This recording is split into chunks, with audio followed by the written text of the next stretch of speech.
মুরলির তারিখ 11 মার্চ 2024। ওম শান্তি। মধুবন থেকে বাপদাদা বলছেন, মিষ্টি বাচ্চারা, বাবা আর বাচ্চাদের অ্যাক্টিভিটিতে যে পার্থক্য রয়েছে সেটাকে চেনো। বাবা তোমাদের অর্থাৎ বাচ্চাদের সাথে খেলতে পারেন, খেতে পারেন না। প্রশ্ন, সৎসঙ্গে স্বর্গবাস, অসৎসঙ্গে নরকবাস, এর ভাবার্থ কি? উত্তর, তোমরা এখন সতের সঙ্গে আছো অর্থাৎ বাবার সাথে বুদ্ধিযোগ যুক্ত আছে, তাই পার হয়ে যাও। কিন্তু পুনরায় ধীরে ধীরে কুসঙ্গ অর্থাৎ দেহের সঙ্গতে আসার কারণে ক্রমশ নিচে নামতে থাকো। কারণ সঙ্গের রং লেগে যায়, সেই জন্য বলা হয় সৎসঙ্গে স্বর্গবাস, অসৎসঙ্গে নরকবাস। ওম শান্তি। এখন বাচ্চাদের দুটো ক্লাস হয়ে গেছে। এটা ভালোই হয়েছে। এক হল স্মরণের যাত্রা, যাতে পাপ কাটতে থাকে, আত্মা পবিত্র হতে থাকে, আর দ্বিতীয় ক্লাস হল জ্ঞানের। জ্ঞানও সহজ, ডিফিকাল্ট কিছু নয়। তোমাদের সেন্টার আর এখানের মধ্যে পার্থক্য আছে। এখানে তো বাবা বসে আছেন আর বাচ্চারাও আছে। এই মেলা হল বাবা আর বাচ্চাদের। আর তোমাদের সেন্টারে মেলা বসে বাচ্চাদের নিজেদের মধ্যে, সেই জন্য বাচ্চারা সম্মুখে আসে। যদিও সেন্টারের বাচ্চারাও স্মরণ করে, কিন্তু এখানে তোমরা সম্মুখে দেখো, তোমার সাথেই বসব, তোমার সাথেই কথাবার্তা বলবো। বাবা বুঝিয়েছেন বাবা আর বাচ্চাদের অ্যাক্টিভিটিতে পার্থক্য আছে। খেয়াল করো, এতে বাবার কি পার্ট আর রথের কি পার্ট। বাবা কি রথের দ্বারা খেলতে পারেন? হ্যাঁ, খেলতে পারেন। যেমন তোমরা বলো তোমার সাথেই উঠব বসব, সেই রকমই যদি বলো তোমার সাথেই খাব। কেননা তিনি নিজে তো আহার করেন না, বাচ্চাদের সাথে খেলাধুলা করেন, সেটা তো বাবা নিজেও বোঝেন যে দুজনে খেলেন।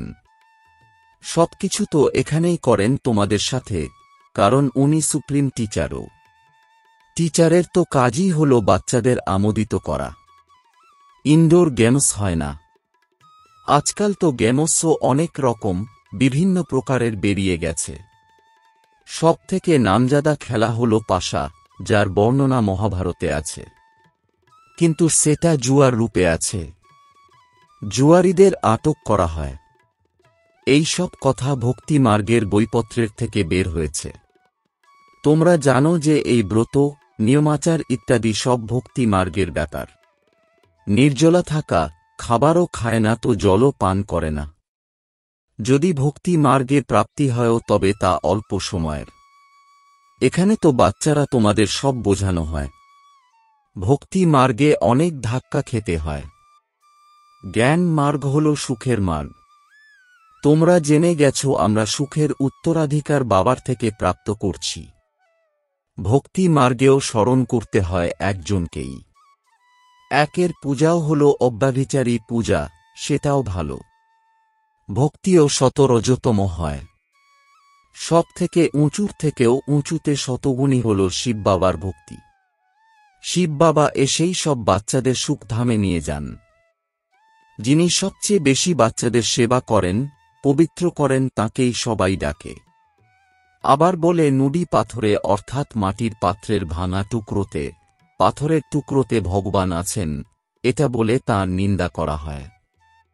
তোমাদের অর্থাৎ বাচ্চাদের অসীম জগতের বাবার দ্বারা রাজ্যভাগ্যের প্রাপ্তি হয়েছিল, আবার অবশ্যই প্রাপ্ত হবে। তোমরা জ্ঞানকে আলাদা, ভক্তিকে আলাদা মনে করো। রাম রাজ্য আর রাবণ রাজ্য কি করে চলে, এটাও তোমরা নম্বর অনুযায়ী পুরুষার্থ অনুসারে জানো, সেই জন্য প্রচারপত্র ইত্যাদিও ছাপাতে থাকো। কারণ মানুষকে সঠিকভাবে সত্যিকারের বোঝানো তো দরকার, তাই না? তোমাদের সব কিছুই হল সত্য। বাচ্চাদের সার্ভিস করা উচিত। সার্ভিস তো অনেক আছে। এই ব্যাজই কত ভালো সেবার মাধ্যম। সবচেয়ে বড় শাস্ত্র হল এই ব্যাজ। এখন এটা হল জ্ঞানের কথা, এতে বোঝাতে হয়। এই স্মরণের যাত্রা হল সম্পূর্ণ আলাদা। একে বলা হয় অজপা জপ। কিছু জপতে হবে না। মনে মনেও শিব শিব বলতে হবে না।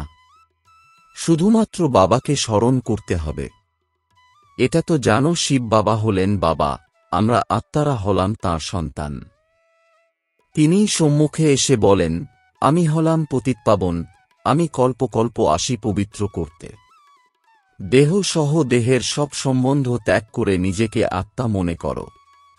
আমাকে অর্থাৎ নিজের বাবাকে স্মরণ করো, তবে পবিত্র হয়ে যাবে। আমার পার্টি হল পতিতকে পবিত্র করা। এটা হল বুদ্ধির যোগ বা বাবার সাথে সঙ্গ। সঙ্গ থেকে রং লাগে। বলা হয় সৎসঙ্গে স্বর্গবাস, কুসঙ্গে নরকবাস। বাবার সাথে বুদ্ধি যোগ যুক্ত হওয়াতে পবিত্র হতে থাকো। পুনরায় নিচে নামতে শুরু করে দাও। যার জন্যই গাওয়া হয় সৎ এর সঙ্গ পার করে। এর অর্থ ভক্তি মার্গের লোক জানে না। তোমরা মনে করো আমাদের আত্মা পতিত হয়ে গেছে, এই পতিত আত্মা পবিত্র পরমাত্মার সাথে বুদ্ধির যোগ যুক্ত করে পবিত্র হতে থাকে। আত্মা পরমাত্মা বাবাকে স্মরণ করে। যখন আত্মা পিওর হয়, তখন শরীর ও পবিত্র হবে, সত্যিকারের সোনা হবে। এটাই হল স্মরণের যাত্রা। যোগ অগ্নির দ্বারা বিকর্ম ভস্ম হয়, খাদ নির্গত হয়ে যায়। তোমরা জানো যে সত্যযুগী নতুন দুনিয়াতে আমরা পবিত্র সম্পূর্ণ নির্বিকারী ছিলাম, 16 কলা সম্পূর্ণ ছিলাম। এখন কোনো কলাই অবশিষ্ট নেই, একে বলা হয় রাহুর গ্রহণ। সমস্ত দুনিয়া, বিশেষত ভারতে রাহুর গ্রহণ লেগেছে। দেহ কালো, আর যা কিছু তোমরা এই চোখে দেখছ সব হল কালো। যেই রকম রাজা রানী সেই রকম প্রজা। শ্যাম সুন্দরের অর্থ কেউ জানে না। কত রকমের নাম এখন মানুষের।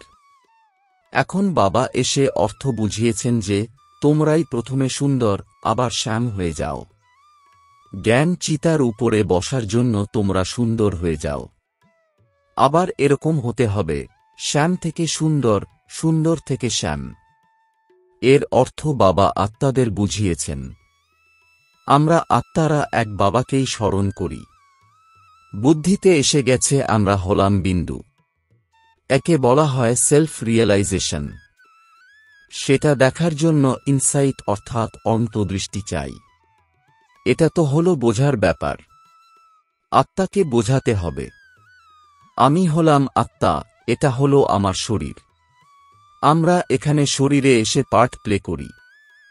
ড্রামার প্ল্যান অনুযায়ী সর্বপ্রথম আমরা আসি। আত্মা তো সবাই অনেক। কারো ভূমিকা বেশি, কারো কম। এটা হলো অনেক বড় অসীম জগতের নাটক। এতে নম্বর অনুযায়ী কিভাবে আসে, কি করে ভূমিকা পালন করে, এসব তোমরাই জানো। সর্বপ্রথম হল দেবী দেবতার কুল অর্থাৎ ঘরানা। এই নলেজও তোমাদের এখনকার এই পুরুষোত্তম সঙ্গম যুগের। পরবর্তীকালে আবার এর কিছুই স্মরণে থাকবে না। বাবা স্বয়ং বলেন এই জ্ঞান প্রায় লোপ হয়ে যায়। কারোরই জানা নেই এই দেবী দেবতা ধর্মের স্থাপনা কিভাবে হয়েছে। চিত্র তো আছে, কিন্তু সেটা কিভাবে স্থাপন হয়েছে তা কারোরই জানা নেই। বাচ্চারা, এটা কেবল তোমাদেরই জানা আছে, আর তোমরা আবার অন্যান্যদেরকেও নিজের সমান করে নাও। অনেক হয়ে গেলে আবার অবশ্যই লাউড স্পিকারও রাখতে হবে। অবশ্যই কোনো পদ্ধতি বেরোবে। অনেক বড় হলেরও দরকার পড়বে। যেমনটি পূর্বকল্পে যা কিছু অ্যাক্ট করেছিলে সেটাই আবার হবে। এটা বোঝা গেছে? বাচ্চারা সংখ্যায় বৃদ্ধি পাবে। বাবা বুঝিয়েছেন বিবাহের জন্য যারা হল ইত্যাদি তৈরি করে তাদেরকেও বোঝাও। এখানেও বিবাহের জন্য ধর্মশালা ইত্যাদি তৈরি হচ্ছে, তাই না? কেউ নিজের বংশের হলে শীঘ্রই বুঝে যায়, যারা এই বংশের হবে না তারা বিঘ্ন সৃষ্টি করবে। যারা এই বংশের হবে তারা মেনে নেবে যে এটা সত্যি বলছে। যারা এই ধর্মের নয় তারা লড়াই করবে, বলবে এই প্রথা তো চলে আসছে। এখন হল অপবিত্র প্রবৃত্তি মার্গ। বাবা আবার এসেছেন পবিত্র করে তুলতে। তোমরা পবিত্রতার উপর কত জোর দাও, সেই জন্য কত বিঘ্ন আসে। আগা খাঁ মানে শিয়া মুসলিম ইমাম, পোপ, এদেরও কত সম্মান আছে। তোমরা জানো পোপ কি করেন? চার্চে বহু মানুষের বিবাহ করান, অনেক বিবাহ হয়। পোপ 4 হাত এক করায়। এটাকেই তারা অনেক সম্মানের বলে মনে করে। বিবাহ উপলক্ষে মহাত্মাদেরও আমন্ত্রণ জানায়। আজকাল তারা বিবাহের বাগদানের অনুষ্ঠানও সম্পন্ন করায়। বাবা বলেন কাম হল বড় শত্রু। এই অর্ডিন্যান্স বের করা মাসির বাড়ি যাওয়ার মতো সহজ নয়। এটা বোঝানোর জন্য খুব ভালো রকমের যুক্তি দেওয়ার দরকার।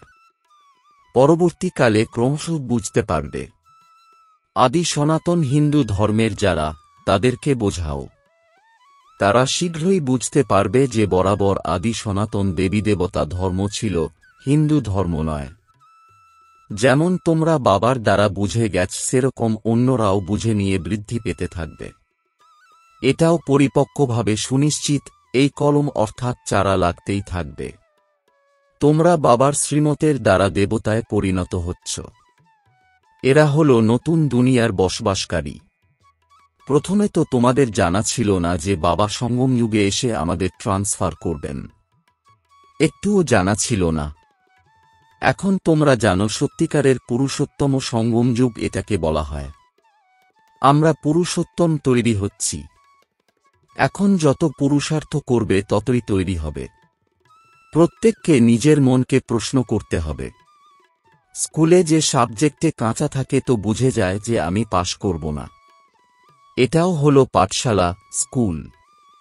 গীতা পাঠশালা তো সুপরিচিত। আবার এর নাম কিছুটা ঘুরিয়ে দিয়েছে। তোমরা লেখো সত্য গীতা, মিথ্যা গীতা, এতেও তারা রুষ্ট হয়।